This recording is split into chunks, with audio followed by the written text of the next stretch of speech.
Hello and welcome to Racers Now. We're in the usual Thursday spot with SD. I'm already in floods of tears in historical laughing because SD has been given a bit of a strobe lighting effect. Anyone wants to have a look at the Twitter feed to catch what was happening there. And there's only one place to start, SD. After last week, when you adamantly said you were not going to Aintree because of the 6,500 students due to be there on the day, where are you going this Saturday?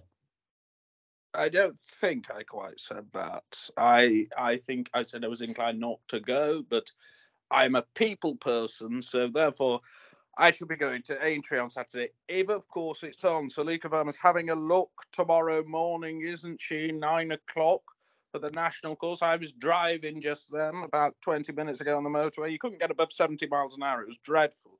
Oh. Terrible rainfall in the area.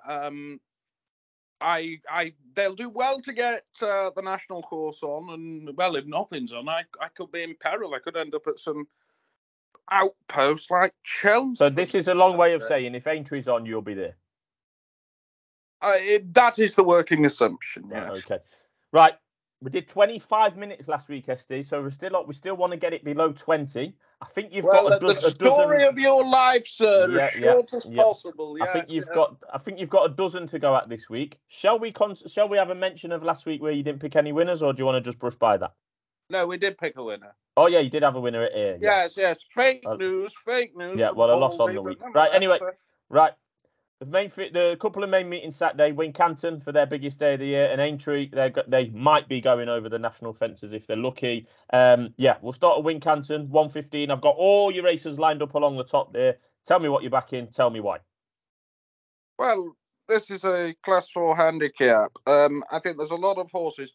Just bear in mind, Wincanton's good soft in places at the moment. The great Dan Cooper clerking there, going to be the future clerk at Haydock. Very big shoes to fill. Kirkland's shoes. Kirkland will be much missed when he retires in March. I digress. Flagrant Deltier, in my best French accent. Apologies, on. Delitiep. Delitiep, yes, delicatessen, whatever you want to call it. This thing's won off 127 in the past around Wincanton. Loves soft ground. It had an off season last year. You only have to look 3 runs back. It was rated 119. It's down to 108. The big attraction with this horse, it ran a very good race first time up at Plumpton. Now, Plumpton is left-handed, and it ran to form. The handicappers put it down £2. Was only beaten 7 lengths, first run of the year. Its record left-handed is 0 from 7, only 1 placed. Its record right-handed is 3 from 16 with 6 places. It's handicapped to win. Harry Kimber's a very able pilot, I thought. And I can get involved with that. Obviously, Nichols has the favourite, doesn't he? I would just say there are some showers forecast for Wincanton, and this Nichols favourite, this Hool Goat, anything less than good, it's 0 from 6 on. It certainly wouldn't want too much rain. It did win a bumper in some French province on good to soft ground, but their good to soft is our equivalent of hard. So very much on the Walford horse here, and happy 15 to play. to 2 on screen there, and I think you win only on that one, aren't you, Westy? Yeah. We'll play win only on that. Good. Right. Swiftly on to the 225 at Wincanton. Just a word on the 150, just very quickly. The favourite should win that, but it's not a betting price. Nappers Hill 4 to 6 on. Right. Okay. I'll give you that one. Grade 2 novice chase there. 225 Wincanton. Well, if Frodon wins, all we're going to get. It's a great races. I remember being there when Teton Mill won it, 97 or 98. I forget. Did Frodon not win this last year? Frodon did win this last year off this mark, and if he wins, all you're going to get is Alice Plunkett going up to Bryony. Yes, Alice Plunkett, the biggest gravy train merchant in racing. But we digress again. Look. I didn't think there was a lot in this, in all honesty. I thought you can narrow it down to 2. I thought the big breakaway had a chance, but you know what? He's not won for 3 years. And surely 3 under through 5. I mean, there's a bit of Burlington in the village at the moment. He's going to win this, isn't he? he had a pretty good novice campaign. He ran very well in the Scottish National, didn't quite get home. Yeah, I remember Won a couple of graded races, won the Lightning Novices at Donny and that graded race at Warwick, that Darjump one years ago. He's an excellent record in November. I think he's going to win this. Surely Right, to God off the mark of 147. I mean, Frodon's older than you. Yeah. I can't see him winning, and I think the big breakaway is the threat, but not enough of a threat for me to put him up as a bet. I think 300 through 5 wins this all day long. Quick one-liner, and I do not want a response. The way Bryony Frost has been treated since that incident with that other fellow, whatever his name was, I think he's a disgrace by many people across the industry, from trainers to other jockeys to the PGA. I think it's a disgrace, but we could be that will definitely go over the 20-minute mark if we start on that subject. So right on to the 3 o'clock. This is the elite hurdle. It's everything but elite, in my opinion, SD. This is apparently a grade 2. Well, I think the shortest price of any of these, bear in mind, it's just a smidge under 2 miles. So basically, a champion hurdle type horses. I think there'll be 50 to 1 the shortest price at horse in the champion hurdle market. I think this is poor. You're very unfair. I mean, Constitution Hill is taking up all of the champion hurdle market as well, you know, and Rule Ball. Even in the without market, even without Constitution Hill right now, you won't back any of these at 25 to 1. Well, I wouldn't back them, no, but look, it's a race. It's a good race. You've 150 rated horse in there. That would be £15 short of being a champion hurdle candidate. But it should be a grade 2 then, should it? Rue Board is only 5. I don't have any issue with this race at all. I actually thought it was a fairly good betting medium. And the reason it's a good betting medium is because Sacre Coeur's in the race. Now, what price is Sacre Coeur? 40. Right. Now, Sacre Coeur has won its last 2 and torn off like a scalded cat. Now, to me, Rue Board is a very one-dimensional horse in that it makes all and it generally wins. It won the, is it the Dovecote? It might be the Dovecote. I probably got that race title wrong. But anyway, it won a grade 2 listed hurdle at Kempton doing just that. Cobden gave it a peach. It then won a very similar race to that at Kempton and won a dare in between, making all each time. Now, Sacre Coeur is going to upset the party for it here because he'll take it on up front, I would imagine. And Rue Board he comes across as a good ground horse, put it like that. He's won basically all his races he's won have been on good ground. Now, on the working assumption that we're going to get us more than a smidgen of rain at Wincanton, certainly overnight tonight, and it's going to ride on the soft side, Hansard has shown he goes on the ground. If you look at that run behind, and he jumped awfully at Kempton that day, but if you look at that run behind Rue Board at Kempton, where he had the run race, yes, he was beaten 15 lengths, but he jumped. He jumped appallingly. He ran a lot better at Aintree in the 2-mile graded hurdle at the national meeting, which was arguably a much better race than Rue Board's running. He was just behind Lucia. That is not bad form at all. And in receipt of £6, I think Hansard can upset Rue Board. Reckon he could go off favourite, SD? No way. Rue Board will go off favourite. There's no doubt about why. It's the Nicholas factor at Wincanton. Oh yeah, that's fair enough. But currently we've got Rue Board there at 5 to 6 top price. Hansard there at 5 to 4 bottom price. It's not out the realms of possible. It's 7 to 4. It is 7 to 4. Yeah, and that's what you will be getting because the followers voted the other week. SD will be taking the price on screen at the time of recording. Right, I think we're going off to where we're going now. Aintree. We'll go up to Liverpool, yes. Right, yeah. We're up to Liverpool if it's on. Now, a couple of these races, I've had a flick through SD. A couple of them have only got William Hill priced up, but we'll take it. It's just a word of warning as we enter the 135 at Ascot, Aintree. Yes, yeah. Now, but just look at the going stick. While you're not doing anything, just tell me what I think the going stick reading at Aintree is 3.0 on the hurdles course, 2.9 over fences, and it's 2.8 on the national course. That is extraordinarily bad ground. And it is going to be an absolute test. So what do you want in a test?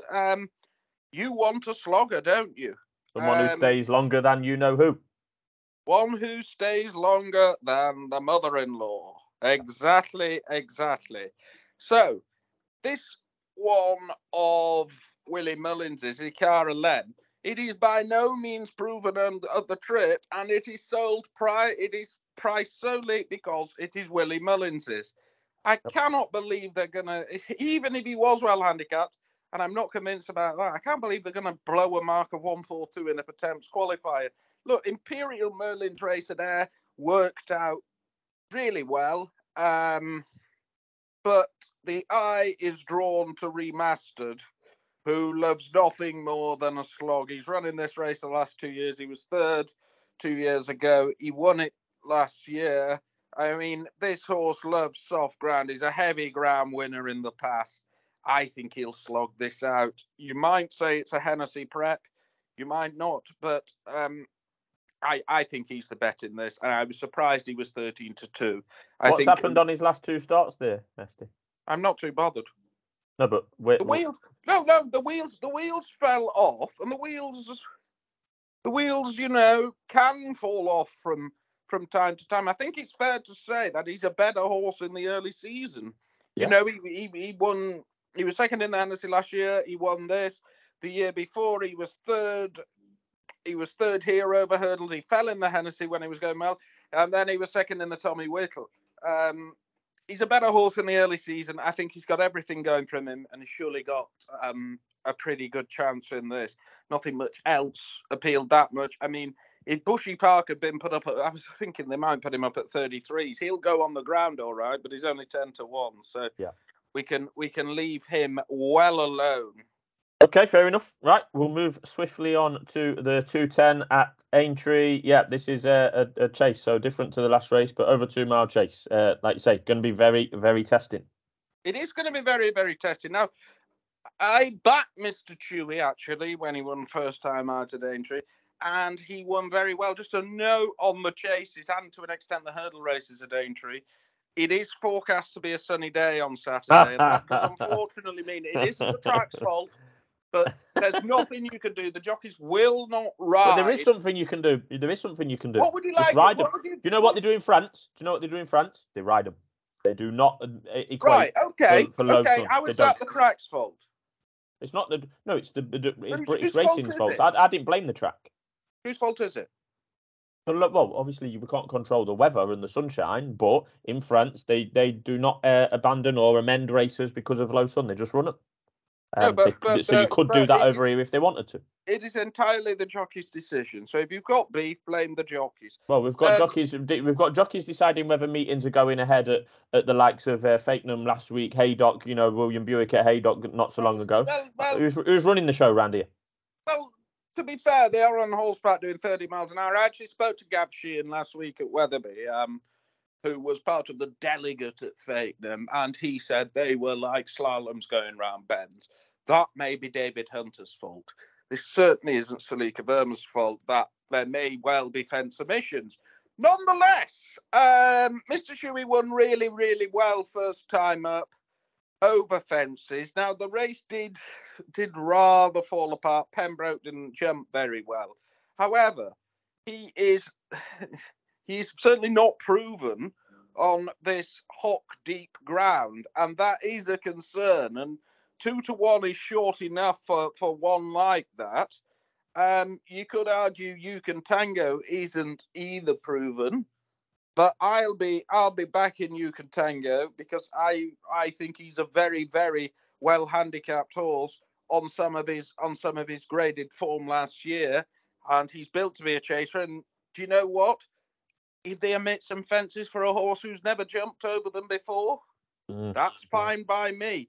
The other one to back in the race, who's, I think, very solid, goes on soft ground, is progressive, is Nettie Well, who was second behind 1 Mill Harbour at Carlisle last time. That was a perfectly good reappearance, only gone up a pound. And he'll be fine on the ground, and I could back him as well.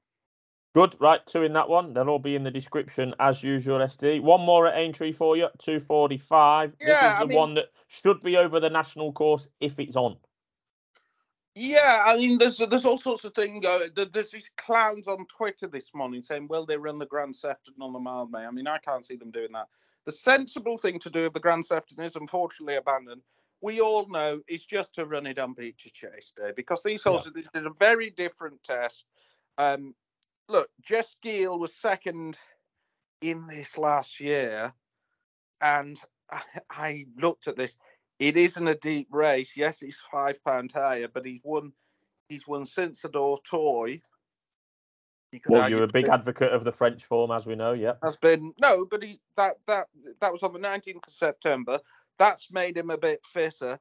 I think he'll win this, and I wasn't too bothered about much else in the race. I mean, you've got horses like Fantastic Lady, who was second in the Topham, but he's now a little bit higher in the weights. It might be a she, Fantastic Lady. I do apologise. Fantastic Lady's a mare trained by Nicky Henderson, of course. You've had a mare there. Yeah. Yes, I have had a mare, but I self-corrected myself, sir. I didn't think there was a lot in this race at all. Born by the Seas, older than you. It had more runs than you, Nasalam. Cooper's Cross probably needs for the half shot. Surely isn't up to winning one like this. I actually think Gill will win, and he's probably one of the bets of the weekend if it's on. Good. Well, we're changing tack now for the last flat meeting of the year that's already been transferred from what would have been an abandoned Doncaster, and we're on the all-weather. So we've had the Group 1 Racing Post Trophy on all-weather in this last decade. Now we're having the November handicap on all-weather as well. But before that, we're going to have a look at the 205 over the straight course at Newcastle on the, whatever it is, all-weather, 6 furlongs, listed race SD. I know you've got a bet in here. Well, you've backed off of these this season. Nearly all of them, actually. Well, the favourite, of course, is Sense of Duty, trained by William Haggis. I'm sure the worst dressed woman in racing, Maureen, will be there. Previous Chip Chase winner. Maureen has a season card for Laura Ashley. What I thought was Sense of Duty could win this. Says a lot for Hugo Palmer. That Brad the Brief is the highest rated horse in his yard. Hugo Palmer had a runner at Ludlow today. Yes, he did, didn't he? Yes. I don't particularly rate Hugo Palmer. I've had it a very strange appointment, and Mr. Owen is clearly ruining the day. He got rid of Mr. Dascombe, or Mr. Dascombe resigned. I forget whichever way it went. Again, we're digressing. Look, for a horse who's won the Stewards Cup this year and won very well last time at Doncaster, where, of course, this meeting should be held and shouldn't be on the all-weather. If they can't race, they shouldn't be racing at all. Aberama Gold's a bloody big price here, isn't he? He's got a in-and-out profile. Well, he has got an in-and-out profile, okay, but there's some logic to it. He won the Sky Bet Dash. A week later, he won the Stewards Cup. Before that, on the 5th of June this year, he won at Wolverhampton. A week later, well, it was 9 days later, he won at Hamilton. I think he's got a chance here. He's clearly suited to the all-weather, and I was very surprised he was 12-1. I think he's a bet. So the last twice he's won the time after, is what I'm trying to say. And for a horse who's done all that, I think I thought he'd be a hell of a lot shorter than he is. I also want to chuck Tarassee Bay in as well. Yes. Is he still with Richard Hannon, that thing? Yeah. Yeah, it's still a bit. And yes, it's over 6 furlongs, but it is a test in 6 furlongs at Newcastle. Wouldn't completely surprise me if this thing did something. He ran all right last time at where was it? At Kempton. I can see Newcastle suiting him. If they go off quick here, he'll have a chance. He's certainly got a chance on the ratings. And I think his current price, what's his price? 14 best. Well, it's a value play, isn't it? I just thought some of those who were shorter, Brad the Brief, Al Bashir, Juan Lapine and Sophia Starlight, wouldn't necessarily be my ideas of the winners of this race. Yeah, fair enough. You're having 2 goes at that one, SD. Right, Next Are we race, going each way in that? Did I tell you each way in that? you told me each way both. So we've got 14 Yeah, to 1 I'd be back in Takari both Bay. each way, just on value Yeah. grounds. Just Yeah. on value grounds. And that's the first each way bets you put up. Everything at Wincanton and Aintree so far has been win only. Anyway, 315 at Newcastle, only just the one firm priced up. It's you know who, but there's some quite familiar names in here, SD. Well, there is, and you've got the likes of Zip, who goes so well owned by good bookmaker in Joe Huddleston.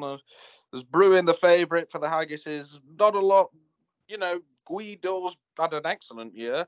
Gisborne for the Hannons. I just thought, you could see Gulliver on his travels winning here. I thank you. Yeah, you've been waiting for that one. He got stuck in the mud last time at Haydock. Forget that. The last time he was on the all weather, he won. Okay, that was at Southwell. I mean, he's only up to he's rated 89 now. Interesting, his all weather mark is higher than his turf mark, and he has got some very, very respectable form on the all weather. And I just thought at that price he was worth chancing. Very small each way. But I was more than happy to back him in this, in what again isn't an overly deep race. Well, usually you back Gisborne, but not at 5 to 1. Usually not at 5 to 1. Yeah. We're here for the value. We're here for the value. Right, final race from Newcastle then, SD. They've left it for all the way till the end of the card, the November handicap.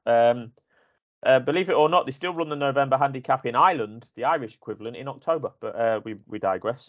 You fancied one in here for all week, SD. So tell me about it. Yeah, I mean, I didn't want to play him anti-post, but Local Dynasty is by far and away the most likely winner of this. Surely to God, the Appleby juggernaut is very much back on. He's won from 3 virtually the last 3 weeks.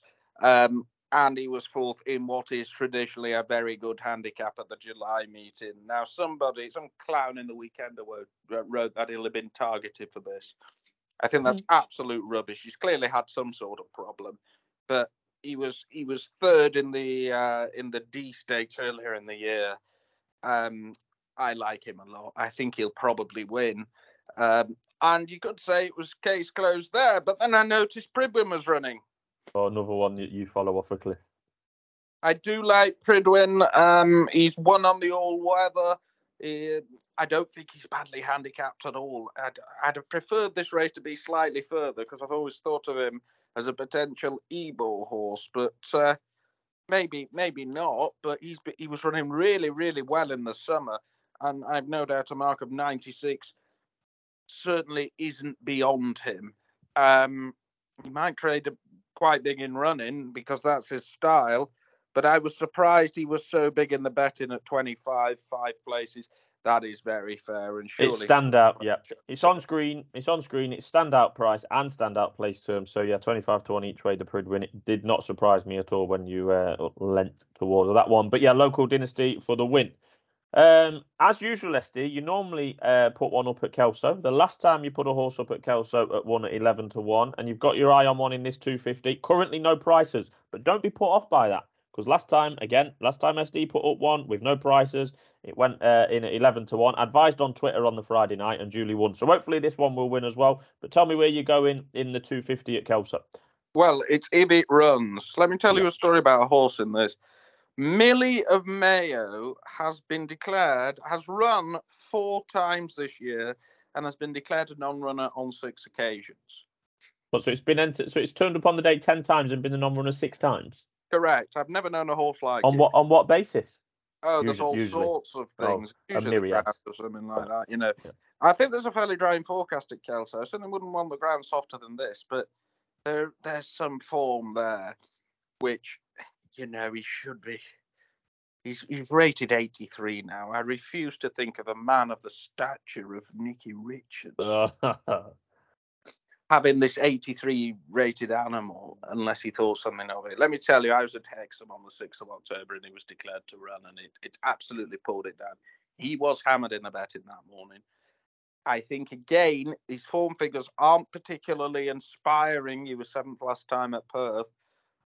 But if he opens a daft price, we're talking. I would back him at anything probably over 4-1.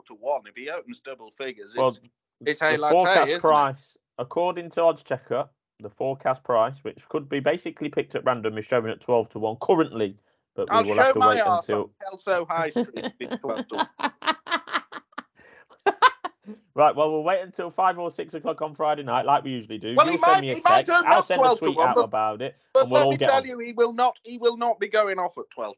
Right, he won't, because you'll back it, then I'll back it, and then a couple of followers might back it as well. Right, my second cousin will back it.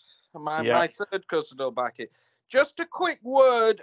It is Britain's most scenic racecourse tomorrow. Yeah. The 320. Look, I haven't had a bet in the race, but my feeling is Lure House. They're running it over a little bit too far tomorrow. He certainly might be in touch in the dip. He probably won't be in touch at the finish, and that might ease him a bit in the betting in the ratings. Currently rated 82. If he was south of 80, he'd be very dangerous. There's a 2.5 mile handicap hurdle at Hexham on the 22nd of November. He'd be of major interest in that. Right, well, we'll report back ahead of that. Right, yes. What's the nap tomorrow? I have a further bet, which I haven't told you about. Oh, right, go on. Can you bring the Fighting Fifth hurdle up, please? Oh, here we go. We're going anti-post now. SD anti-post. We've probably gone over 20 minutes now. Yes. Fighting Fifth, where they were celebrating the other day that they had a massive 13 entries, was it something like that? And we all know that there'll be 4 in the end. Right, go on then. So this is on the 2nd of December. What on earth's going to run in it against Constitution Hill? I can't see the mare running. Look, what you are basically betting on here, let's say something happens to Constitution Hill. I really hope it doesn't. But let's say something does. It's them flung wide open. Not So Sleepy's been in the form of his life on the flat. I'm pretty sure he'll run. He was third in this last year. You can get some 20-1 3 places with Sky. That is burgling money. Just get on. Just get on each way. If he runs, he'll be in the 3. 4 will run. Void or Rev will finish 4th. And Not So Sleepy will finish 3rd. I think half of these will go to the Bueller at Cheltenham. And if he runs, you have a tenner each way on him with Sky. You'll get 50 quid back. You're basically backing him at 6-4 to finish in the first 3. And if something goes wrong, you're on a very good bet. I think he's an excellent chance in that. Right, very good. I'll put that in the description then, SD. There's plenty of bets in there, so we'll bugger off because I think we've gone over time, but we'll find out in a minute. And thanks for all your efforts, and enjoy the students on Saturday at Aintree. I will if it's on. Good evening.